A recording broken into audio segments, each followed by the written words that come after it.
Tidak salah jika Kabupaten Pasuruan disebut sebagai surga bagi traveler. Daerah ini punya segalanya.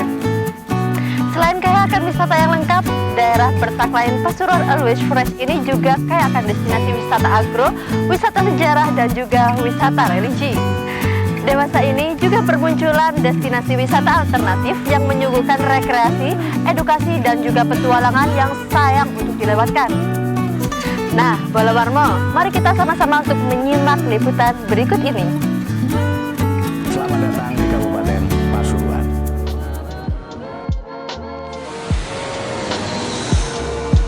Berkunjung ke kampung kelahiran orang tuaku di Kabupaten Pasuruan, Jawa Timur, boleh jadi adalah perjalanan panjang yang tak pernah kurencanakan sebelumnya.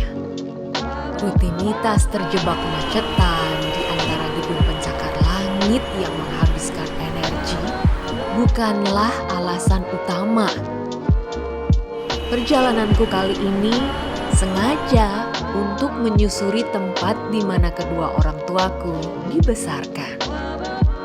Cerita indah tentang masa kecil hingga mereka bertemulah yang memaksaku untuk terbang jauh dari ibu kota.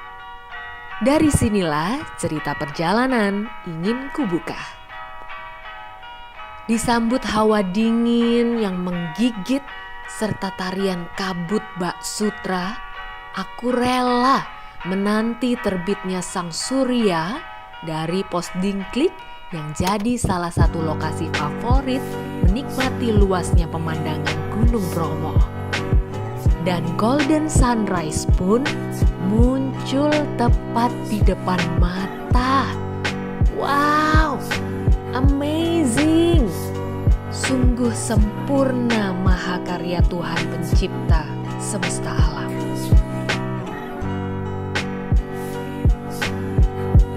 Aku bersyukur awal perjalananku kali ini, deru ribuan kendaraan all-wheel drive ikut mengiringiku menerjang lautan pasir seluas 10 km.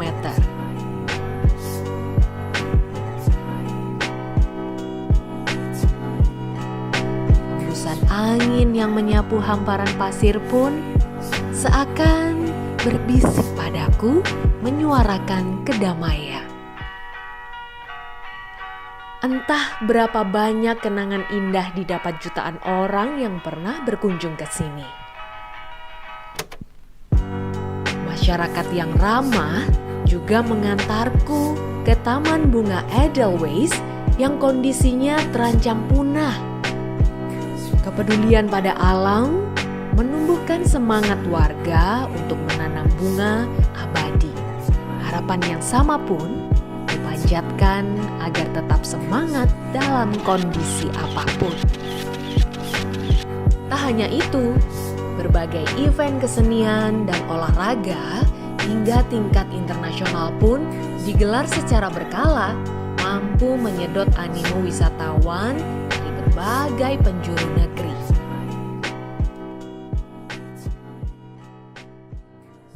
Penetapan Bromo sebagai salah satu 10 destinasi unggulan di Indonesia menjadikan tantangan bagi pemerintah Kabupaten Pasuruan.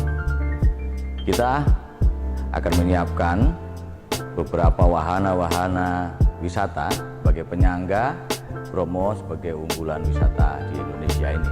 Salah satunya Tutur atau Nogo Jajar yang sudah terkenal dengan wilayah yang menghasilkan potensi agro yang cukup bagus. Tutur akan kita jadikan sebagai salah satu rest area atau terminal wisata karena di sana ada petani apel, ada bunga krisan, ada paprika, ada susu segar, dan kita akan menghadirkan kesegaran-kesegaran Kabupaten Pasuruan. Di samping itu, kita punya wilayah Tretes. Tretes ini merupakan wilayah Kabupaten Pasuruan yang ke depan akan kita kembangkan menjadi salah satu tujuan wisata keluarga, di mana di sana banyak sekali potensi-potensi yang akan kita kembangkan. Salah satunya adalah potret tanaman hias, kemudian lapangan pacuan kuda, dan banyak lagi yang sedang kita persiapkan.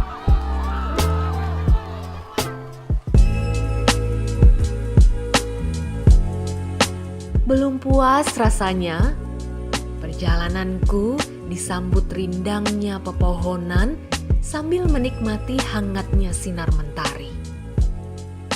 Luasnya kawasan hijau yang menjadi daerah resapan air mengajakku singgah ke pemandian alami Banyu Biru. Tempat ini merupakan lokasi pemandian alami yang sudah ada sejak zaman penjajahan Belanda. Apresiasi pun kuberikan kepada warga masyarakat yang terus memegang teguh tradisi dan budaya lokal.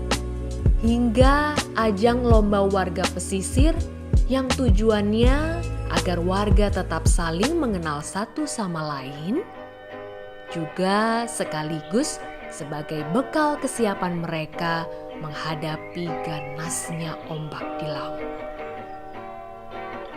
Tiba di air terjun Putuk Truno di wilayah Prigen, rasa lelah seketika sirna berubah menjadi mood booster. Mataku langsung tertuju pada derasnya air yang jatuh dari ketinggian berpuluh meter. Selintas aku pun ingat cerita kedua orang tuaku yang pernah memadu kasih di sini, layaknya cerita legenda masa kerajaan Pahit, kisah antara Joko Taruna dan Sri Gading Lestari, putri permaisuri kerajaan. Cinta mereka akhirnya bersemi di tempat yang juga dinamakan air terjun keabadian. Wilayah Prigen ternyata juga menyimpan banyak spot menarik. Sebagai kawasan wisata keluarga, warga dari berbagai penjuru daerah mengunjungi kawasan yang berada di lereng Gunung Arjuno dan Welirang ini.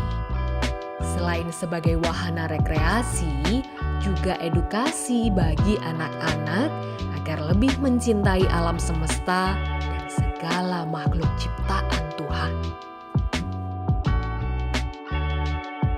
Beberapa candi purbakala peninggalan nenek moyang hingga kini masih tegak berdiri menjadi daya tarik di sini, yang sekaligus menjadi penanda akan kekayaan sejarah wilayah Kabupaten Pasuruan sejak berabad-abad silam.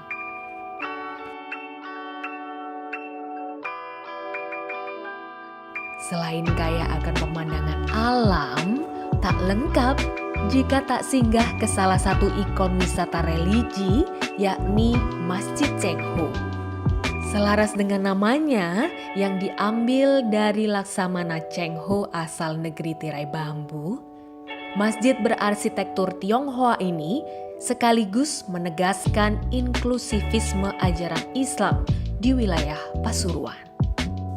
Kawasan ini juga dilengkapi pasar wisata yang menjual semua produk khas daerah, mulai dari hasil pertanian hingga produk kerajinan lokal sebagai bekal oleh-oleh. Sebelum kembali, aku pun menyempatkan menikmati kuliner khas dan menyeduh kopi khas Pasuruan, kopi Kapiten. Kopi yang dikembangkan oleh kelompok tani dari ribuan hektar kebun kopi yang tumbuh subur di dataran tinggi. Suasana gerimis seakan menahanku untuk tak beranjak meninggalkan Kabupaten Pasuruan. Perjalanan kali ini pastinya membawa kesan mendalam di antara berbagai vakansi yang pernah kutempuh, baik di dalam maupun luar negeri. Pasuruan dengan segala kesegarannya, saya tunggu kehadiran semuanya datang ke Kabupaten Pasuruan karena Pasuruan always fresh.